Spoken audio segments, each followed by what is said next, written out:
Bonjour et bienvenue dans Aux Avant-Postes, l'émission qui cherche un sens au chaos du monde. L'Afrique roule sur l'or mais n'en profite pas. Chaque année, les petits artisans extraient entre 321 et 474 tonnes d'or, soit en valeur entre 24 et 35 milliards de dollars qui ne sont pas déclarés et qui quittent le continent. Ces chiffres datent de 2024 et sont issus du rapport de l'ONG Swissed. Le monde a soif d'or depuis 2008, date des premières crises financières et géopolitiques. Les banques centrales, d'ailleurs, en raffolent. Pour en comprendre ce phénomène, je reçois l'économiste chercheuse enseignante Dalia Mansour à l'IESEG School of Management et Yvan Schulz de l'ONG Swissed. Bonjour à tous les deux. Bonjour. Alors, Yvan Schulz, j'ai donné ces chiffres, précisant qu'ils dataient de votre rapport de 2024. Est-ce qu'on est à peu près dans la tendance toujours en 2025 ? Oui, donc dans le rapport publié en 2024, on a utilisé les derniers chiffres disponibles qui étaient pour 2022 en fait. Ouais. Donc depuis, on travaille sur des analyses par pays.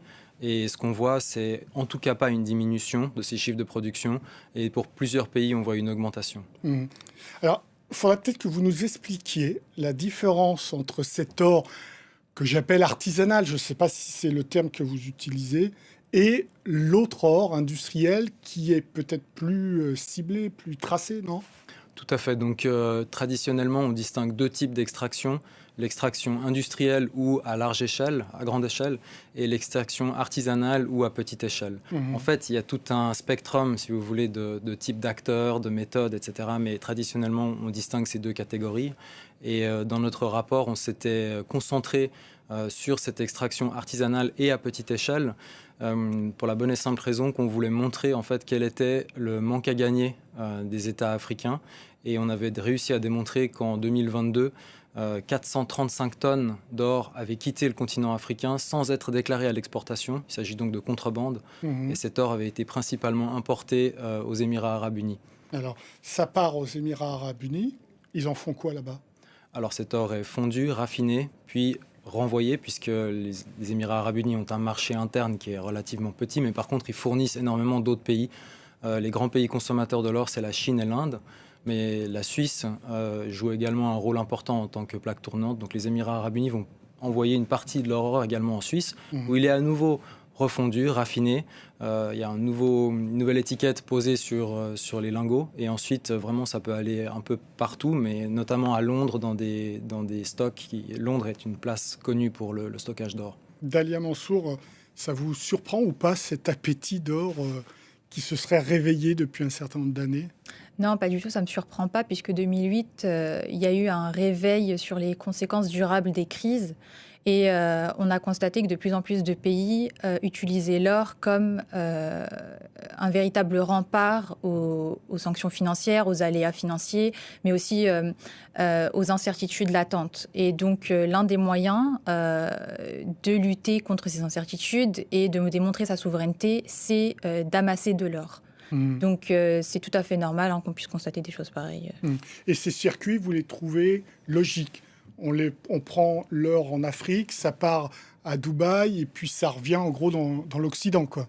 Alors, est-ce que c'est logique ? Ça, c'est toute une question, mais c'est plutôt la question, c'est pourquoi ? Et la raison, c'est très simple, c'est que l'or exerce plusieurs fonctions. Et l'une des premières fonctions de l'or, c'est d'avoir un refuge. Un refuge, c'est quelque chose dans laquelle on va se mettre sous un bunker, en quelque sorte, pour se protéger des aléas, des difficultés. C'est le fameux argent que la grand-mère met sous le matelas au cas où les coups durs et tout. Donc l'or, en fait, c'est ça que ça représente. C'est véritablement une valeur refuge. On est revenu à ça, vous voulez dire ? On est revenu à ça pour, en particulier, les pays émergents. Les pays émergents, pour eux, c'est une manière de démontrer qu'ils sont souverains, qu'ils peuvent contourner aussi les sanctions, parce qu'on ne peut pas geler des lingots d'or. Alors, on peut geler un compte, tout à fait, ça c'est normal, mais je ne vois pas comment est-ce que vous allez geler un lingot d'or que j'ai chez moi, placé dans un coffre-fort. Ça, c'est pas possible. Donc, c'est une manière de répondre, en fait, au monde, aux relations internationales, pour dire je suis autonome, je suis indépendant. Donc, Yvan Schulz, dans les circuits que vous avez identifiés, on part de l'Afrique. hors artisanal, non déclaré. Ça va à Dubaï et vous nous dites qu'une partie peut aller en Inde, une autre partie revenir en Suisse et à Londres. Sous quelle forme? Est-ce qu'à ce moment-là, c'est des lingots ou alors c'est de la bijouterie? Je ne sais pas comment c'est fondu. Alors c'est une bonne question parce qu'effectivement, il y a le circuit des lingots. Il démarre où? À Dubaï ou pas ce circuit? C'est fondu en lingots ou pas? Alors, si vous voulez, l'or, il est fondu plusieurs fois au fil de la chaîne d'approvisionnement et puis il est raffiné plusieurs fois aussi pour arriver à un degré de pureté de 99,99 quand il sort par exemple d'une raffinerie suisse certifiée par le standard de la branche qui est la London Bullion Market Association. Donc ça dépend, il peut sortir du Mali sous forme de lingot déjà, mais ce sera un lingot de doré d'un niveau de pureté, disons de 90 et quelques pourcents, ouais. Donc 90 et quelques pourcents. Donc ils font des lingots en Afrique déjà? Le lingot c'est quoi? C'est un bloc d'or, ouais. Hein. Donc oui, ils peuvent très bien faire des lingots, tout à fait. À partir d'un amas de paillettes d'or amalgamées, on peut tout à fait fondre ça et obtenir un lingot. Après, ce lingot, il va falloir le refondre. Souvent, il sera mélangé aussi avec d'autres types d'or, ce qui est avec de l'or d'autres provenances ou de l'or qui provient par exemple du recyclage de vieux bijoux. Et c'est là où en fait on fait face à tous les défis de la traçabilité. C'est-à-dire quand on se retrouve avec un lingot d'un très haut niveau de pureté et d'un poids de 12 kilos, eh ben, à l'intérieur, il y a quelque part différents types d'or, de différentes origines et dont certaines sont peut-être problématiques. Parce qu'il y a le lingot, mais disait Dalia Mansour aussi, il y a ce retour à garder un petit peu d'or sous son matelas, mais il y a aussi dans un certain nombre de pays, l'Inde notamment, le rapport culturel à l'or, qui fait qu'on doit avoir des bijoux, pas forcément des lingots. Alors, disons, pour faire simple, nous en Occident, on fait la différence entre l'or d'investissement et puis les bijoux, ou en tout cas à l'heure actuelle, peut-être pas historiquement, mais dans d'autres régions du monde, le bijou peut être une forme d'investissement. Quand vous voyez ces énormes parures à Dubaï, dans le souk de l'or de Dubaï, vous allez peut-être rarement voir une femme porter ces parures-là. Elles seront vraisemblablement entreposées ou alors portées à de très rares occasions, un mariage, quelque chose comme ça. Mais par contre, leur valeur est le critère déterminant, en fait, l'achat. Vous parlez de blanchissement de l'or quand il passe à Dubaï puis il arrive en Suisse ou pas? Oui, bien sûr, dans la mesure où on perd la trace de cet or, et si c'est de l'or qui a servi à financer toutes sortes de trafics ou alors même des conflits armés, eh bien là, effectivement, on peut parler de blanchiment d'or quand il finit par rentrer dans le marché formel et qu'à un certain stade, il est certifié même par des normes de certification internationales. Et à Londres? L'association professionnelle principale s'appelle la London Bullion Market Association. Elle a une norme qui est très stricte, mais on a pu démontrer et pas seulement Suisse, mais aussi d'autres ONG, qu'il y avait des failles et que donc de l'or sale pouvait rentrer dans la chaîne d'approvisionnement et pouvait finir dans un lingot certifié. Alors, c'est un problème de régulation en Afrique, en particulier de chacun des pays. Il y a un certain nombre de pays qui ont réagi. Vous nous aviez dit que la Tanzanie avait réagi. Le Ghana vient de réagir en créant donc le Ghana Gold Board. Donc dorénavant, l'argent des petits artisans devra passer par cette institution ghanéenne qui achètera cet argent. Cet or, pardon. Et ça depuis le 1er mai. On va écouter à ce propos le président du Ghana, donc John Mahama. Il s'exprimait le 8 juillet 2025 et il nous présente justement cette nouvelle institution, le Ghana Gold Board, qui permet d'acheter l'or des artisans. On l'écoute. Le Ghana Gold Board a été créé pour démanteler l'économie souterraine qui gangrène le secteur aurifère. Et l'inauguration aujourd'hui de la cellule opérationnelle du Gold Board témoigne de notre volonté d'agir avec détermination.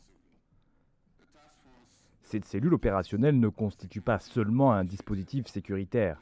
Elle représente un instrument stratégique de transformation économique nationale, spécifiquement conçu pour restaurer l'intégrité, la responsabilité et la valeur du secteur aurifère ghanéen.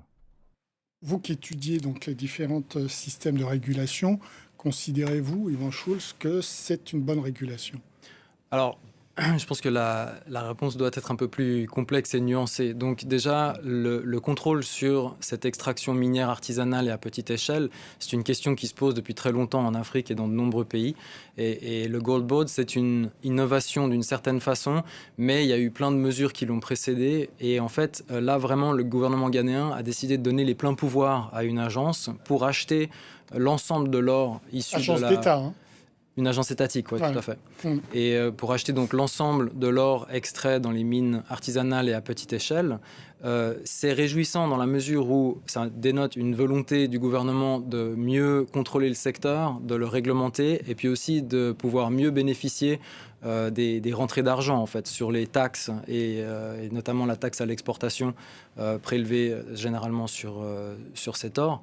Maintenant, il y a plusieurs défis qui se posent, on va dire. Le premier, c'est le Ghana, ces dernières années, a eu un gros problème avec les mineurs artisanaux illégaux, donc qui opèrent dans des zones protégées, qui opèrent sans permis, etc., etc. Et en fait, là, les quantités achetées récemment par le Ghana Gold Board, on parle de 66 tonnes sur les 8 premiers mois de l'année, sont telles qu'on a on soupçonne qu'à l'intérieur, il y ait de l'or qui a été extrait illégalement. Trop important, les quantités. Les quantités sont un peu trop importantes et un peu trop soudaines, on va dire. D'accord. Et le deuxième gros problème avec ces programmes d'achat des États, en fait, c'est le manque de transparence. Dans la mesure où on n'a pas repéré un seul programme d'achat de pays africains qui pratique une véritable transparence sur la source de l'approvisionnement, le devoir de diligence exercé, etc., etc. Mais là, c'est des petits artisans. Donc, de fait, leur or, ils la vendent à l'État. Donc là, on doit avoir des chiffres. Alors, il devrait y avoir une traçabilité, il devrait y avoir des contrôles au niveau des bureaux d'achat, mais nous, en tant que chercheurs sur ces questions-là, on n'arrive pas à obtenir ces données. Elles sont en tout cas pas rendues publiques et elles sont même gardées assez secrètes. Dalia Mansour, c'est un système qui est bien régulé ou pas au niveau mondial? Non, non, pas du tout. C'est pas Ah bon? C'est pas comme le pétrole où, par exemple, on a des organisations multinationales, enfin multipolaires, donc qui vont exercer une certaine régulation, une façon de fonctionner, etc. Pour l'or, ça reste quand même un circuit assez opaque, même sur les déclarations. Pour vous donner une anecdote, en 2015, après 6 ans de silence, la Chine a déclaré avoir accumulé plus de 600 tonnes d'or. Et pendant 6 ans, elle avait rien dit. Donc c'est vraiment un truc qui n'est pas déclaré, Et nous, on ne pouvait pas le savoir. Non, on ne peut pas le savoir. D'ailleurs, les données sur l'or, généralement, ce sont des estimations, en fait, même en termes de réserves. Alors, on va voir les réserves de banque centrale qui sont assez transparentes, mais globalement, les données sur l'or sont des estimations. En fait, on n'a pas un chiffre très précis. C'est pas comme, par exemple, je sais pas, vous avez dans votre bilan certaines à l'actif, G-temps, etc. Non, non, pas du tout. L'or, c'est quelque chose d'assez opaque, même en économie. Donc, les grands acheteurs d'or, ils n'ont pas de marché transparent où on sait qu'ils achètent de l'or comme la Chine. Non, pas du tout. On ne peut pas savoir à l'avance qu'ils achètent. Et le marché n'a pas besoin d'une régulation? Il ne demande pas de régulation là-dessus? Alors là, c'est toute la question. Il faudrait plutôt se renseigner auprès des régulateurs, mais toute la question, c'est est-ce qu'on régule ou pas? Et puis de toute façon, il y a aussi ce que j'avais vu dans votre rapport. La question de la régulation, ça passe aussi par parfois des taxes. Et en fait, plus vous régulez et plus ça échappe en fait au système. Donc c'est plus difficile. Donc il y a tout un système autour qui est un peu difficile pour l'instant. Ouais. Les taxes, donc là, dans le cas du Ghana, ils les récupèrent là. Alors là, en l'occurrence, ils ont supprimé la taxe à l'exportation, par exemple. D'accord. Pour s'assurer justement d'obtenir tout l'or, en fait, d'arriver à avoir accès à tout cet or-là. D'accord. Mais ça, c'est des choses qui bougent très rapidement, en tout cas dans le contexte africain. Les pays augmentent, réduisent la taxe, peuvent l'abandonner pendant une certaine période. C'est un gros problème parce que c'est le moteur principal de la contrebande à l'échelle régionale. Mais j'aimerais juste revenir sur ce qu'on vient de dire avant. En tout cas, en ce qui concerne l'extraction et le raffinage, on dispose de chiffres assez précis pour toute la partie mine industrielle à grande échelle et toute la partie des raffineries certifiées, puisque les associations professionnelles qui représentent ces branches-là publie ces chiffres, le font de manière assez transparente. Mais après, on a toute la partie de la mine, la petite mine, et tout le commerce, le petit commerce avec de nombreux intermédiaires. Et ça reste très, très opaque. Alors donc, un marché qui n'est pas tellement régulé. Pour autant, je le disais, le monde a soif d'or. On va écouter le dirigeant de Rosneft, qui est une mastodonte du pétrole russe. Et il nous dit très clairement que, enfin, il le souhaite, que l'or remplace un certain nombre de monnaies. Il était intervenant en 2024 à une conférence aux Émirats arabes unis. On l'écoute, Igor Sechin. L'or, utilisé par l'homme pour ses transactions financières pendant des millénaires, deviendra le concurrent principal du dollar. Voilà, donc l'or, c'est de plus en plus important. Yvan Schultz, est-ce que ça veut dire que l'Afrique va devenir, elle aussi, un objet de convoitise à cause de son sous-sol ? Alors ça, je crois qu'elle l'est déjà depuis longtemps et pas seulement en lien avec l'or. Ouais. Mais voilà, ça ajoute une dimension à ce phénomène qu'on connaît bien en fait. Et nous, on a l'impression de voir clairement ce qu'on appelle la malédiction des ressources, c'est-à-dire que les pays qui sont extrêmement riches en ressources minérales ont beaucoup de peine à avoir une autonomie, à prendre des décisions par eux-mêmes et de manière souveraine, puisqu'il y a tellement d'autres intérêts et d'intérêts de grands groupes, notamment miniers, qui sont extrêmement puissants. Oui, mais c'est leur intérêt de réguler un marché, puisqu'ils vont récupérer des taxes pour la récupération, la production, peut-être pas pour l'export, mais c'est tout leur intérêt. Voilà, donc c'est pour ça qu'il y a de nombreux gouvernements africains qui tentent maintenant de formaliser le secteur de la mine, de la petite mine et de la mine artisanale, afin d'avoir un meilleur contrôle, afin de pouvoir en tirer des revenus, afin aussi de pouvoir encadrer ce phénomène, parce qu'autrement il peut avoir lieu de manière un peu sauvage, en tout cas dans de nombreuses régions, et avoir un impact sur le terrain qui est assez important.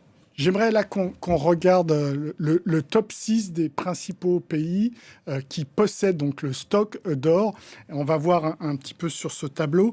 Bon, c'est plutôt les États-Unis, l'Allemagne, l'Italie, la France, la Russie et la Chine. Ce schéma vous étonne, Dalia ou Mansour, ou c'est des classiques ? Non, pas du tout, c'est assez classique. Ouais. On a les États-Unis qui sont l'ex-garant de l'étalon or, donc c'est normal qu'ils aient autant d'or dans leurs réserves. Il faut savoir que c'est plus de 70% en fait de leurs réserves pour les États-Unis. Et puis juste pour qu'on mette un peu de nuance dans tout ça, c'est vrai que la Chine a tendance à accumuler de plus en plus d'or, pareil pour la Russie. Mais si on le remet en perspective, c'est que 7% de son bilan en réalité. Donc le rapport en réalité est pas... Enfin, l'accumulation est spectaculaire, mais la proportion, elle est quand même assez maîtrisée. C'est simplement un signal, c'est un véritable signal sur la scène internationale d'autonomie stratégique. L'autonomie stratégique, c'est quoi ? C'est dire, j'ai une stratégie, ma stratégie, c'est de plus être dépendant autant du dollar, parce que ça fait peur, parce que c'est de l'incertitude, parce qu'on se dit peut-être qu'il y aura des sanctions. Et donc, un moyen de contourner ces sanctions et de continuer mon commerce, c'est aussi d'avoir de l'or. Mais c'est 7%. Ouais. Et alors, on vous a dit Chine, Russie. Oui. Et derrière, on voit aussi, par exemple, un pays comme la Turquie. Oui. Bon, on comprend que la Russie qui a quelques soucis en ce moment au niveau international, mais la Turquie, quel est son intérêt d'accumuler de l'or ? C'est un peu comme la majorité des pays, quand on cumule de l'or, c'est toujours d'avoir la fonction refuge que j'ai expliqué tout à l'heure, c'est d'avoir le signal diplomatique. Diplomatique. Oui, bien sûr, c'est un signal diplomatique, c'est de dire je suis autonome. Le signal, en fait, le message qu'on veut envoyer, c'est je suis autonome, ou je veux être autonome, ou je vais être autonome selon la position économique dans laquelle on est. Donc, c'est le message qui est derrière, c'est ça, majoritairement. Est-ce qu'on peut dire, Dalia Mansour, et après je vais vous donner la parole, Yvan Schultz, que l'idée, c'est aussi d'accumuler en se disant que si tout s'écroule, crise financière 2008, j'ai une garantie. Oui, bien sûr, c'est une garantie. C'est une garantie. L'or, c'est une garantie. C'est un diversificateur. C'est ce qu'on appelle le dernier rempart. Voilà, donc bien entendu, c'est une garantie. On le voit. Donc c'est un indice de la peur sur l'avenir. Non, c'est pas un indice de la peur.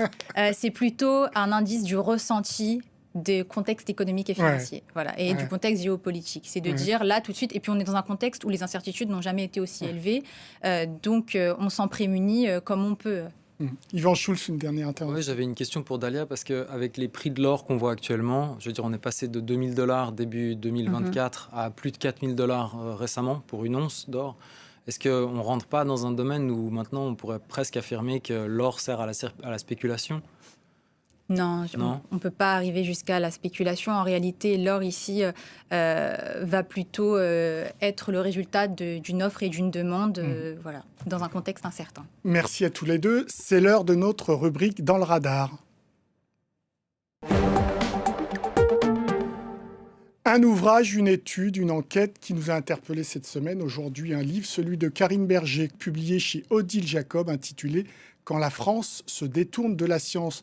Bonjour Karine Berger, vous êtes présidente du conseil d'administration de l'Institut Henri Poincaré, un centre de recherche international en mathématiques et physique théorique.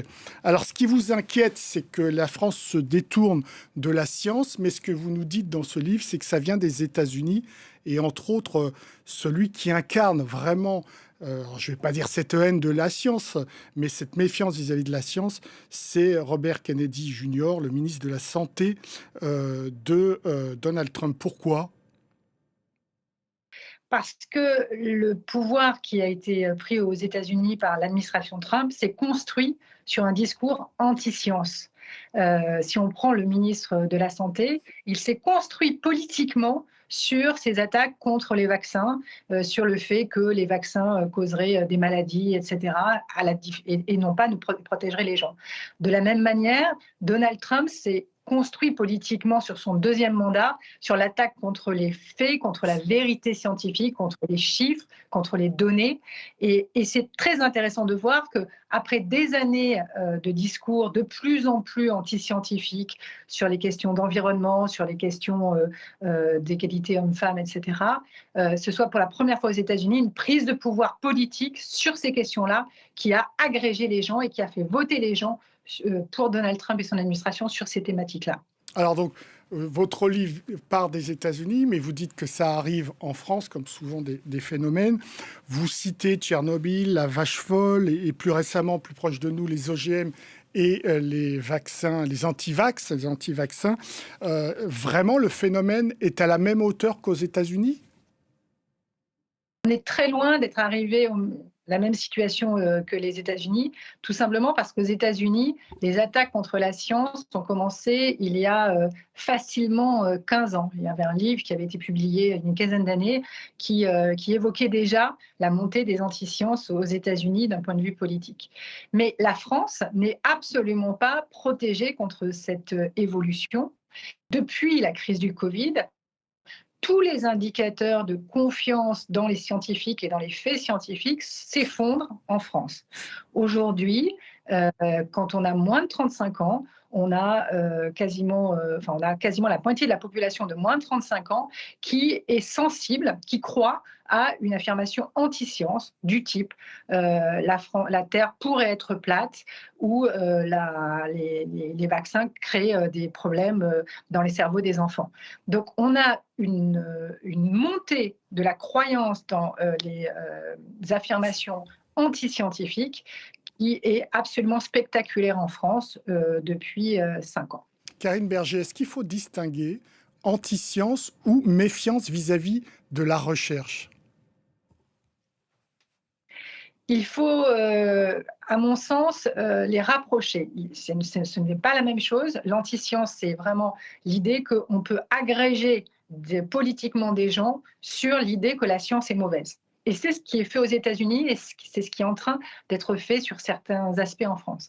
La crise de confiance dans la recherche, c'est un phénomène encore plus global qui inclut évidemment les anti-sciences et qui en fait renvoie au rejet du progrès. Parce qu'il y a un deuxième phénomène parallèle à la montée de l'anti-science, c'est l'idée que en fait demain ça sera moins bien qu'aujourd'hui, que demain les futures connaissances, le progrès dans les technologies, le développement de nouvelles solutions pour faire de l'énergie, pour se déplacer, tout ceci, qui était vu comme quelque chose de positif par les Français il y a simplement 20 ans, est devenu quelque chose en fait de plutôt négatif.